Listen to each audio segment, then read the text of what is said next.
And welcome to our YouTube channel Kashmir civil services academy. आज हम Indian polity का lecture number 3 discuss करेंगे, जिसमें हम पढ़ेंगे preamble of the constitution of India. तो चलिए स्टार्ट करते हैं।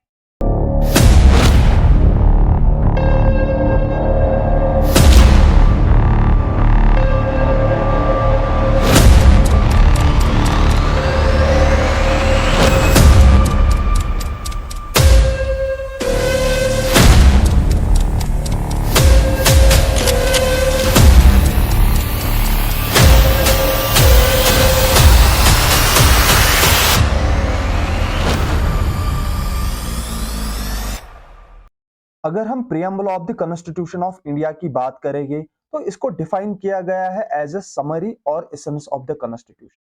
समरी और एसेंस का मतलब है, फॉर एग्जांपल अगर एक पर्सन सारी बुक पढ़ेगा, इस बुक में बहुत सारे कंटेंट्स होंगे, लेकिन जब उससे पूछा जाएगा आप हमें शॉर्ट में बोलिए इस बुक में क्या है, तो वो हमें एक शॉर्ट में एक समरी देगा।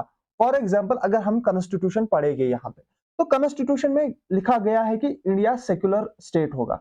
कॉन्स्टिट्यूशन में ये भी लिखा गया है कि अगर डिस्ट्रीब्यूशन ऑफ वेल्थ होगी, यानी अगर हमें वेल्थ को डिस्ट्रीब्यूट करना होगा, तो वो हम इक्वल तरीके से करेंगे। ये सब चीजें आपको तब समझ आएगी जब आप सारा का सारा कॉन्स्टिट्यूशन पढ़ोगे। लेकिन अगर एक आदमी यहां से प्रियम्बल पढ़ेगा, जो first page of the constitution होता है, अगर वो पढ़ेगा, वो वहां पे पढ़ेगा कि इंडिया जो है एक सोशलिस्ट कंट्री है, तो उसको समझ आएगा कि यहाँ पे क्या है, सोशलिज्म प्रिवेल करता है। इसीलिए कहा गया है कि प्रियम्बल क्या है, वो एक समरी और एसेंस है। यानी जो कॉन्स्टिट्यूशन में एनविसाज किया है, जो कॉन्स्टिट्यूशन मेकर्स ने कॉन्स्टिट्यूशन में लिखा है, उसका एक छोटा सा कॉपी, यानी उसकी समरी किसमें लिखी गई है, प्रियम्बल में। अगर हम प्रियम्बल की बात करेंगे तो मैंने आपको इसके पहले लेक्चर में बोला था जवाहरलाल नेहरू ने क्या किया था, pass objective resolution in the constituent assembly. Constituent assembly में जो ऑब्जेक्टिव रेजोल्यूशन पास हुआ, तो उसी के बेस पे प्रियम्बल भी बना। यानी कि जो ऑब्जेक्टिव रेजोल्यूशन में कुछ पॉइंट्स थे, वही पॉइंट्स फिर लेटर ऑन इनकैलकुलेट किए गए हमारे प्रियम्बल में।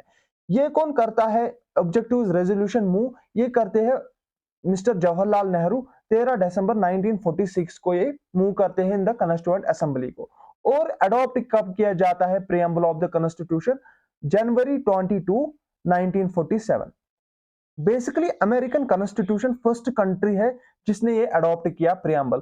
और ये भी कहा जाता है कि प्रियम्बल एज ए कंसेप्ट हमने लिया है अमेरिकन कॉन्स्टिट्यूशन से।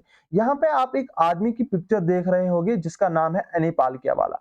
अगर आपने कभी भी इंडियन पॉलिटी पढ़ी होगी तो आपने सुना होगा एक केस जिसका नाम है केशवानंद भारतीय केस ऑफ 1973। बेसिकली इस केस में क्या होता है, एक बड़ी जजमेंट आती है जिसमें doctrine of basic structure deliver करता है सुप्रीम कोर्ट। एडवोकेट जो होता है पिटिशनर का, he is the same person. यही पर्सन है जो केशवानंद भारती की तरफ से एडवोकेट होते हैं केशवानंद भारती केस 1973 में, जिसमें सुप्रीम कोर्ट ने बेसिक स्ट्रक्चर का डॉक्ट्रिन दिया। ये क्या कहते हैं, जो एक एमिनेंट जूरिस्ट है, ये एक बहुत बड़े वकील भी रह चुके हैं सुप्रीम कोर्ट में, ये कहते हैं कि it is an identity card of the constitution. यानी आइडेंटिटी कार्ड का मतलब क्या होता है, जिसपे आपका नाम लिखा है, जिसका आपका एड्रेस लिखा है, जिसपे आपका फोन नंबर लिखा है, यानी जिसपे आपके सारे के सारे पर्टिकुलर्स लिखे हैं। वैसे ही एनी पालकिया वाला बोलते हैं कि प्रियम्बल ऐसा एक डॉक्यूमेंट है जो क्या है, identity card of the constitution of India. यानी कॉन्स्टिट्यूशन ऑफ इंडिया का ये क्या है, प्रियम्बल क्या है, कॉन्स्टिट्यूशन ऑफ इंडिया का आइडेंटिटी कार्ड है। अगर हम इसके बाद टेक्स्ट ऑफ द प्रियम्बल देखेंगे तो आप यहां पे देखो, पहले we the people of India have solemnly resolved India to constitute into a sovereign, socialist, secular, democratic republic, and to secure to all its citizens justice, liberty, equality, fraternity, unity, and integrity. In our Constituent Assembly, this 26th day of November 1949, do hereby adopt, enact, and give ourselves this Constitution. यानी अगर हमने text of preamble देखा, इसमें क्या है, पहले हमने पढ़ा we the people of India, यानी हमने ये पढ़ा सोर्स ऑफ अथॉरिटी। ये कौन दे रहा है सोर्स अथॉरिटी, कौन प्रोवाइड कर रहा है प्रियम्बल को या कॉन्स्टिट्यूशन ऑफ इंडिया को? फिर इसके बाद ये पढ़ा हमने हैव सोlemnly resolved टू कॉन्स्टिट्यूट, यानी हम चाहते हैं ऐसा बनाना। Then it's sovereign, socialist, secular, democratic republic and to secure all its citizens। और सिटीजन उसको क्या देंगे, justice, liberty, equality, fraternity, unity and integrity. और यहाँ पे फाइनली डेट लिखा गया है 26 ऑफ नवंबर 1949। बेसिकली प्रियम्बल में कुछ इंग्रेडिएंट्स है, यानी प्रियम्बल किससे बना है। प्रियम्बल के यही 4 इंग्रेडिएंट्स है। First is source of authority, यानी कॉन्स्टिट्यूशन को अथॉरिटी कौन दे रहा है, किसने ये कॉन्स्टिट्यूशन बनाया। तो कॉन्स्टिट्यूशन किसने बनाया, we the people of India, यानी जो लोग हैं भारत के, उन्होंने ये कॉन्स्टिट्यूशन बनाया। Next thing is nature of Indian state, यानी इंडियन स्टेट कैसा होगा, what will be the nature of Indian polity. ये सॉवरेन होगा, सोशलिस्ट होगा, सेक्युलर होगा, डेमोक्रेटिक होगा, रिपब्लिकन पॉलिटी होगी। और ऑब्जेक्टिव्स क्या है, यानी अगर हमने ये कॉन्स्टिट्यूशन बनाया तो इससे हम क्या सीखेंगे, इससे हम क्या देंगे अपने सिटीजन्स को। फर्स्ट थिंग फर्स्ट, हम जस्टिस देंगे, liberty, equality, fraternity as the objectives, यानी ये सब इसके क्या है ऑब्जेक्टिव, सिटीजन उसको क्या दिया जाएगा कॉन्स्टिट्यूशन के बाद। और फाइनली डेट ऑफ एडॉप्शन, यानी कॉन्स्टिट्यूशन कब अडॉप्ट हुआ, दैट्स 26 ऑफ नवंबर 1949। तो यहाँ पे ये भी क्वेश्चन बन सकता है कि प्रियम्बल में कौन से 4 इंग्रेडिएंट्स है, that's the source of authority, nature of Indian state, objectives of the constitution and date of the adoption. हम अब डिस्कस करेंगे वर्ड बाय वर्ड, सॉवरेन क्या होता है, सोशलिस्ट क्या होता है, और अदर टर्म्स जो प्रियम्बल में है। अगर हम कीवर्ड्स की बात करेंगे तो पहला हमने पढ़ा सॉवरेन। सॉवरेन का मतलब ये होता है कि इंडिया जो है ये किसी पर डिपेंडेंट नहीं है, ना ही किसी का डोमिनियन है। यानी अगर इंडिया को कोई फैसला लेना है, फॉर एग्जाम्पल इंडिया कल डिक्लेयर करेगा war against any country, then तब क्या होता है कि इट हैज एन अथॉरिटी, ये इसके पास एक अथॉरिटी है कि ये कंडक्ट कर सकता है अपने अफेयर्स बोथ इंटरनल और external. For example internal affair मतलब अगर 370 को एब्रोगेट किया गया तो इट्स ए सॉवरेन कंट्री, ये कर सकती है। अगर एक्सटर्नल एग्रेशन दिखाना है किसी कंट्री के अगेंस्ट तो वो भी ये कर सकती है। यहाँ पे एक क्वेश्चन भी आता है कि क्या in the era of globalization क्या कंट्री सॉवरेन रह चुकी है। फॉर एग्जाम्पल अगर कोई कंट्री वॉर करना चाहती है तो यहाँ पे क्या होता है कि UNO and other international organisations came in the picture. इसकी वजह से यहाँ पे कहा गया है कि सॉवरेनिटी पे कोई भी फर्क नहीं पड़ता है इंटरनेशनल ऑर्गेनाइजेशन से। क्यों? क्योंकि इंटरनेशनल ऑर्गेनाइजेशन आपको बोलेगी ठीक से बिहेव कीजिए, वो आपको रोक नहीं सकती है। They don't have a power to stop you people. इसीलिए इंडिया अभी भी सॉवरेन है। इसके बाद सेकंड वर्ड है सोशलिस्ट। देखिए दो तरीके की सोशलिज्म होता है, एक तो होता है कम्युनिस्ट सोशलिज्म और दूसरा होता है डेमोक्रेटिक सोशलिज्म। जो इंडियन सोशलिज्म है that is a democratic socialism. Communistic socialism में क्या है, फॉर एग्जाम्पल अगर यहाँ पे कोई कंपनी है तो इस कंपनी का ओनर कौन है, फॉर एग्जाम्पल यहाँ पे अडानी है, अंबानी भी हो सकता है, या कोई और भी एक आम आदमी भी हो सकता है इसका ओनर। लेकिन जो सोशलिस्टिक या कम्युनिस्टिक सोशलिज्म की कंट्री होगी वहां पे क्या होगा, जो सारे के सारे रिसोर्सेज है वो नेशनलाइजेशन होती है। जैसे हमने पढ़ा है नेशनलाइजेशन ऑफ बैंक्स, जो बैंक्स का नेशनलाइजेशन किया था इंदिरा गांधी ने, तब क्या हुआ था कि प्राइवेट बैंक्स को अबॉलिश किया गया था, यानी जो भी बैंक्स थे वो स्टेट ने अपने पास लिए हैं। ये है एग्जांपल कम्युनिस्टिक सोशलिज्म की। वायर एज जहां पे डेमोक्रेटिक सोशलिज्म है वहां पे बोथ द प्लेयर्स, यहाँ पे पब्लिक जो पब्लिक के पीएसयूज होते हैं, पब्लिक सेक्टर यूनिट्स होते हैं और प्राइवेट कंपनीज को एग्जिस्ट करते हैं। इसीलिए इंडिया को कहा गया है डेमोक्रेटिक सोशलिज्म। यानी यहाँ पे मिक्सड इकोनॉमी है, यहाँ पे आपको प्राइवेट प्लेयर्स भी मिलेंगे, यहाँ पे आपको सरकार भी मिलेगी कंपनीज में। फॉर एग्जाम्पल अगर आप देखोगे यहाँ पे भारत इलेक्ट्रॉनिक्स है, वहां से अदानी की और एक कंपनी है, यहाँ से बीएसएनएल है तो वहां से जियो है। यानी यहाँ पे private players and the state exists together, ये सोशलिज्म का मतलब है। लेकिन जो इंडियन सोशलिज्म है वो है democratic socialism. Democratic socialism once again it means mixed economy, यहाँ पे प्राइवेट प्लेयर्स भी होंगे और स्टेट भी, दोनों होंगे।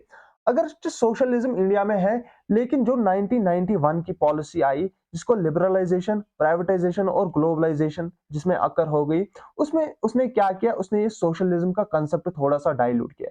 यानी यहाँ पे अब ज्यादा कैपिटलिस्टिक सोसाइटी यहाँ पे ज्यादा बन गई इंडिया स्टेट। इसके बाद हम बात करेंगे सेक्युलर की। अगर हम सेक्युलर की बात करेंगे तो यहाँ पे 3 तरीके की स्टेट्स होती है। First is atheistic state, theocratic state and secular state. Atheistic state वो स्टेट होता है जो एंटी रिलीजन होता है, यानी वो किसी भी रिलीजन को एक्सेप्ट नहीं करता है। Theocratic state is a pro religion state. अगर ये नहीं मानता है तो ये बिल्कुल मानता है, जैसे पाकिस्तान हमारा है, या बांग्लादेश हमारा, या बर्मा, या श्रीलंका, वट जो भी कंट्री है, तो ये क्या है, ये प्रो रिलीजन है। वायरस इंडिया जो है दैट इज अ सेक्युलर, जो हमारा भारत है वो क्या है, एक सेक्युलर कंट्री है। वो सेक्युलर इन द सेंस कि यहाँ पे स्टेट, जो स्टेट होगा यानी कि जो गवर्नमेंट होगी, वो इंटरफेयर नहीं करेगी रिलीजियस अफेयर्स में, यानी रिलीजन जो होगा और स्टेट होगा, ये दोनों के दोनों बाइफरकेट हो गए। इसीलिए इंडिया को कहा गया है कि ये एम्बॉडी करता है पॉजिटिव सेक्युलरिज्म, यानी कि ये हर एक जो रिलीजन होगा उसको ये अपहोल्ड करता है, यानी हर एक रिलीजन को ये इक्वल स्टेटस देता है, सेम स्टेटस देता है, और हर एक तरीके का सपोर्ट देता है। वायरस अगर आप फ्रांस की बात करेंगे, वो भी एक सेक्युलर स्टेट है, लेकिन वो किसी भी रिलीजन को सपोर्ट नहीं करता है। सेक्युलरिज्म है कि रिलीजन में इन्वॉल्वमेंट नहीं। अब इंडिया पॉजिटिव सेक्युलरिज्म है, क्यों? क्योंकि ये हर एक रिलीजन को क्या करता है, अपहोल्ड करता है। इसके बाद टर्म है डेमोक्रेटिक। देखिए, हमने डेमोक्रेसी पढ़ी है, by the people, of the people, for the people, यानी एक पॉपुलर सॉवरेनिटी, यानी जहां पे लोग सबसे ज्यादा पावरफुल हो गए, वो क्या कंट्री है, वो डेमोक्रेटिक कंट्री है। सुप्रीम पावर जो होगा वो किन के पास होगा, वो पीपल के पास सुप्रीम पावर होगा। इसीलिए इंडिया को भी कहा गया है एक डेमोक्रेटिक कंट्री। क्यों? क्योंकि यहाँ पे लोग इलेक्शंस के थ्रू अपने रिप्रेजेंटेटिव्स को चुनते हैं, जो इंटर्न यहाँ पे क्या बनाते हैं, फिर लॉज और बॉडी एग्जीक्यूटिव बॉडी बनते हैं। लेकिन अगर हम यहाँ पे देखेंगे, जो डेमोक्रेसी है ना, ये यहाँ पे कॉन्स्टिट्यूशन मेकर्स ने 3 तरीके की एनविसाज की है। यानी डॉक्टर बी आर अंबेडकर ने भी बोला कि हमने कंसेप्ट ऑफ ट्रिनिटी दिया। कंसेप्ट ऑफ ट्रिनिटी का मतलब है, अगर एक ट्रायंगल है तो यहाँ पे क्या है, सोशल, इकोनॉमिक और पॉलिटिकल। जो पॉलिटिकल डेमोक्रेसी है, ये एक बेस है किस पे, सोशल डेमोक्रेसी पे।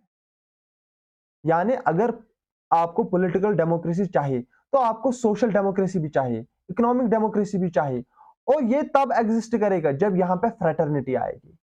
ये दो चीजें और ये, यानी सोशल और इकोनॉमिक डेमोक्रेसी तब एग्जिस्ट करेगी जब यहाँ पे क्या आएगी, जब यहाँ पे फ्रेटर्निटी आएगी। ये कंसेप्ट ऑफ ट्रिनिटी दिया है डॉक्टर बी आर अंबेडकर ने 25 ऑफ नवंबर 1949 को। इसके बाद अगर हम वर्ड रिपब्लिक देखेंगे, अब पॉलिटीज जो होती है यानी गवर्नमेंट्स दो तरीके की होती है, एक तो होती है मोनार्की और दूसरी होती है रिपब्लिक। मोनार्की में क्या होता है, जो हेड ऑफ द स्टेट होता है वो यूजुअली होता है एक हेरिडेटरी पोजीशन एंजॉय करता है। फॉर एग्जांपल जैसे ब्रिटेन में किंग और क्वीन है, इसके पास कुछ पावर्स नहीं होते, बल्कि ये क्या होता है, नॉमिनल हेड होता है, एक कंट्री का नॉमिनल हेड होता है।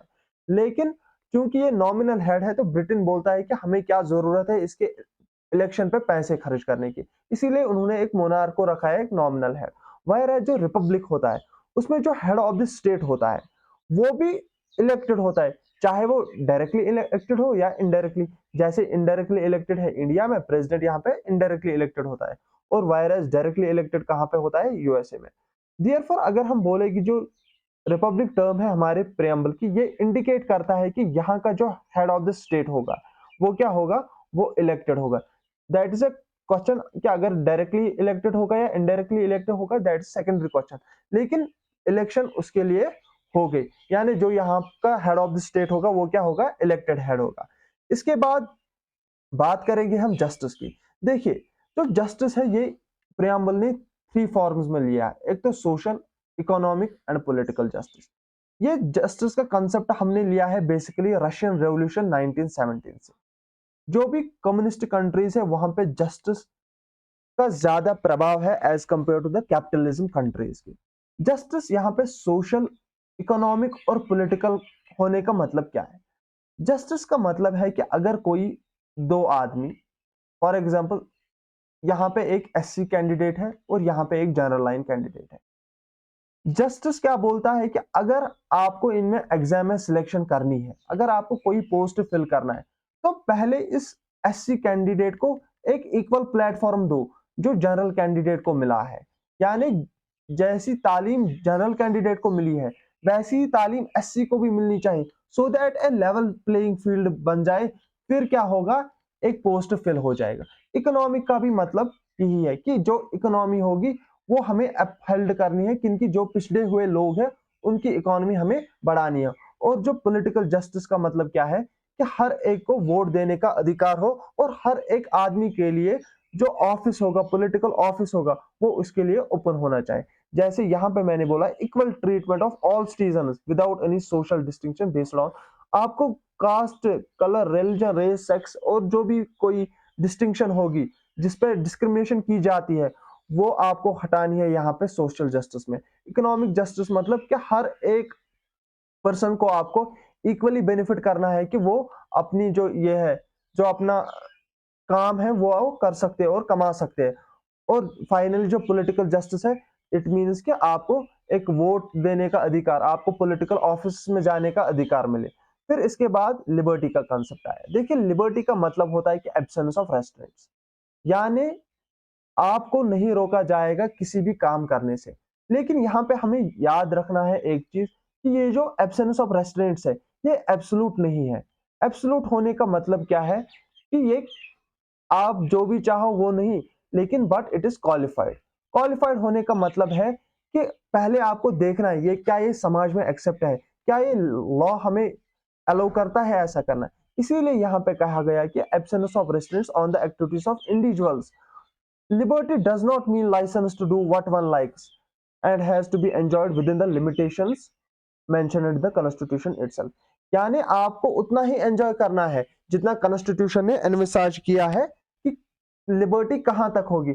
जैसे अगर आप, हमें लिबर्टी है कि हम किसी भी एरिया में मूव कर सकते हैं, लेकिन कॉन्स्टिट्यूशन ने ये भी यहाँ पे रेस्ट्रिक्शन लगाई है कि जो एससी और एसटी का, जो शेड्यूल ट्राइब का इलाका, एससी का नहीं, जो एसटी का इलाका होगा वहां पे आप ऐसे ही नहीं जा सकते, क्योंकि उनका जो अपना हैबिटेट है वो उससे डिस्टर्ब हो जाएगा। इसीलिए कहा गया है कि जब इस पे कुछ रिस्ट्रिक्शंस लगाई जा सकती है तो यहाँ पे क्या बोलेंगे, ये एब्सोल्यूट नहीं है बट क्वालिफाइड। ये हमने फ्रेंच रेवोल्यूशन 1789 से लिया है। अगर हम इक्वालिटी की बात करेंगे तो यूजुअली क्या फील होता है कि जस्टिस और इक्वालिटी सेम होता है, लेकिन these two terms are both are different. Justice का मतलब होता है अगर एक पर्सन यहाँ पे सिचुएटेड है, दूसरा पर्सन दो ब्लॉक्स पर सिचुएटेड है, जैसे आपने एक इमेज ऐसी देखी भी होगी, तो आपको क्या करना है, आपको पहले इसको एक प्लेटफॉर्म देना है, फिर ये जस्टिस है, यानी दोनों को आपने एक प्लेटफॉर्म में बनाया। इक्वालिटी का मतलब क्या है, दो पर्सन है यहाँ पे, तो इनको चाहे इसके पास तीन भी हो चाहे इसके पास दो ही हो, लेकिन जो लॉ कहता है उसके हिसाब से आपने इक्वालिटी में दिया है। The term equality means absence of special privileges, यानी अगर इसके पास दो डब्बे हैं इसके पास तीन डब्बे हैं, तो दोनों को अगर पोस्ट के लिए लड़ना है तो इक्वालिटी ये कहता है कि आप एग्जाम दीजिए आप भी एग्जाम दीजिए, दिस इज इक्वालिटी। जो सिलेक्ट होगा वो सीट पे आएगा। लेकिन जस्टिस क्या है, हम इनको पहले एक प्लेटफॉर्म पे लाएंगे जहां पे लेवल प्लेइंग प्लेटफॉर्म होगा, फिर दोनों का एग्जाम करेंगे, जो सिलेक्शन होगा वो पोस्ट फिल करेगा। ये भी तीन तरीके की, सिविक, पॉलिटिकल और इकोनॉमिक, यानी सोशल सेंस में, पॉलिटिकल सेंस में और इकोनॉमिक सेंस में। सोशल सेंस में अगेन जैसे अनटचेबिलिटी है वो खत्म करनी है, जैसे अगर कोई अमीर बंदा है कोई गरीब है, दोनों कोर्ट के सामने दोनों बराबर है। पॉलिटिकल अगेन क्या आपको वोट देने का हक है, जैसे अडल्ट फ्रेंचाइज। इकोनॉमिक मतलब जो रिसोर्सेज होंगे वो डिस्ट्रीब्यूट किए जाएंगे इक्वली यहाँ पे। इसके बाद टर्म है fraternity. Fraternity means a sense of brotherhood. अगर आप देखिए, अगर इक्वालिटी होगी और लिबर्टी होगी, इक्वालिटी, लिबर्टी और फ्रेटर्निटी, अगर खाली इक्वालिटी होगी सोसाइटी में तो जो आदमी अच्छा काम करेगा तो उसके लिए हमें क्या करना चाहिए, जो अच्छा काम करेगा उसको हमें बढ़ावा देना चाहिए। लेकिन अगर इक्वालिटी होगी तो हम उसको ये बढ़ावा नहीं दे सकते। जब हम उसके लिए बढ़ावा नहीं देंगे तो वहां पे क्या होगा, जो लिबर्टी होगा, जो एक पर्सन चाहेगा करना वो करेगा ही नहीं, क्योंकि उसके पास कोई फोर्स ही नहीं है। वो बोलेगा अगर मुझे काम करूंगा भी तब भी मुझे वैसे ही वेजेस मिलेंगे, अगर मैं नहीं भी करूंगा तब भी मुझे वैसा ही मिलेगा, तो मुझे क्या फन है, मैं इसमें काम करूंगा। इसीलिए बोला जाता है कि जो इक्वालिटी, लिबर्टी और फ्रेटर्निटी है ये तीनों को एग्जिस्ट करते हैं। असल में बेसिकली यही है कंसेप्ट ऑफ ट्रिनिटी। यानी अगर इक्वालिटी होगी और लिबर्टी और फ्रेटर्निटी नहीं होगी, देन तब क्या होगा कि जो यहाँ पे लोग जो ज्यादा क्वालिफाइड हो गए उनमें क्या होगा, उनको उनके साथ जस्टिस नहीं होगा। वायरस अगर लिबर्टी दी जाएगी, जो ज्यादा पावरफुल लोग होंगे, जैसे लिबर्टी मतलब कि आपको जो आप करना चाहो वो करो, तो जब जो ज्यादा पावरफुल लोग होंगे तो वो क्या करेंगे, कुछ लोग ज्यादा लोगों पे हावी हो जाएंगे। और अगर इक्वालिटी और लिबर्टी थी लेकिन फ्रेटर्निटी नहीं थी, यानी इक्वालिटी भी है अब लिबर्टी भी है लेकिन फ्रेटर्निटी भाईचारा नहीं है, तो हमेशा एक पुलिस वाला आपको चाहिए जो इन लोगों को बोलेगा कि आपको इक्वालिटी भी मेंटेन करनी है और लिबर्टी भी मेंटेन करनी है।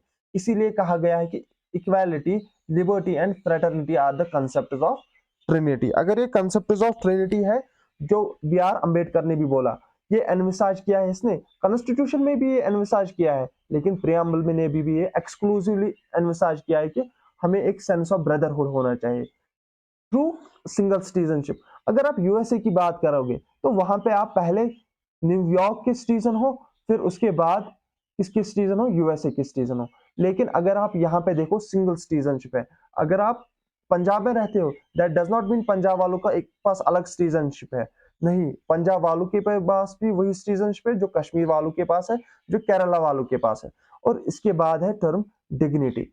डिग्निटी का मतलब है ये एनिमल एग्जिस्टेंस तक महदूद नहीं है कि आपने एक बंदे को जीने का अधिकार दिया है। That does not mean dignity. Dignity does not mean just animal existence. It means कि आपको सोशली भी, इकोनॉमिकली भी और पॉलिटिकली भी आपको जस्टिस मिले, आपको लिबर्टी हो, आपको इक्वालिटी हो।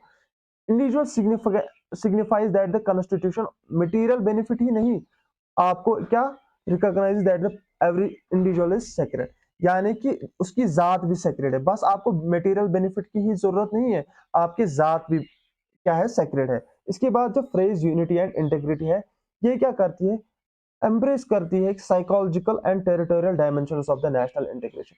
यानी जब यहाँ पे इंडिया पहले बना था, बहुत सारे यहाँ पे 540 550 अराउंड प्रिंसली स्टेट्स थे यहाँ पे। तो उन प्रिंसली स्टेट्स को एकजुट करने में जो जवाहरलाल नेहरू, सरदार वल्लभ भाई पटेल ने मेहनत की थी, तो वो एम्ब्रेस करने के लिए, वो कायम और दायम रखने के लिए यहाँ पे क्या किया गया, प्रियम्बल में लिखा गया टर्म यूनिटी एंड इंटेग्रिटी, तो दैट कि यहाँ पे साइकोलॉजिकल सेंस भी आए और टेरिटोरियल डायमेंशंस भी आए कि हम एक कंट्री, एक इंडिया का पार्ट है, सारे स्टेट्स एक कंट्री और एक कंट्री का पार्ट है। जैसे हमारा आर्टिकल 1 ऑफ द कॉन्स्टिट्यूशन भी clearly says that India is A union of states, not federation of states. यहाँ पे फेडरेशन नहीं लिखा गया, रादर क्या लिखा गया, यूनियन ऑफ स्टेट्स। यानी किसी भी स्टेट को हक नहीं है कि वो हमसे अलग हो जाए, वो बाकी यूनियन से अलग हो जाए, have no right to secede from the union. इसके बाद हम पढ़ेंगे preamble as the part of the constitution. देखिए हमने 4 केसेस में डिस्कस यहाँ पे किया है, बेरुबेरी यूनियन केस में, केशवानंद भारती केस में, एसआर बॉम्बे केस में, और यहाँ पे और एक केस भी है, एलआईसी केस। बेसिकली यहाँ पे क्या होता है, बेरुबेरी यूनियन केस में क्या है, प्रेसिडेंट अपना पावर एक यूज करता है, रेफरेंस का पावर, यानी वो सुप्रीम कोर्ट से पूछ सकता है कि आप मुझे राय दीजिए इस लॉ के बारे में, किसी भी लॉ के बारे में प्रेसिडेंट पूछ सकता है किससे, सुप्रीम कोर्ट से, अंडर आर्टिकल 143 के आप किसी भी चीज पे मुझे राय दीजिए। तो बेरुबेरी यूनियन केस जो है 1960 में, असल में ये प्रेसिडेंट ऑफ इंडिया ने रेफर किया था किनको, सुप्रीम कोर्ट के, आप हमें यहाँ पे कुछ राय दीजिए रिगार्डिंग सम इशू। इशू क्या था, बेसिकली यहाँ पे जो ये थी बांग्लादेश की कुछ टेरिटरीज और इंडिया की कुछ टेरिटरीज, इन्होंने बोला था कि हम आपस में ये एक्सचेंज करेंगे एक इलाके में।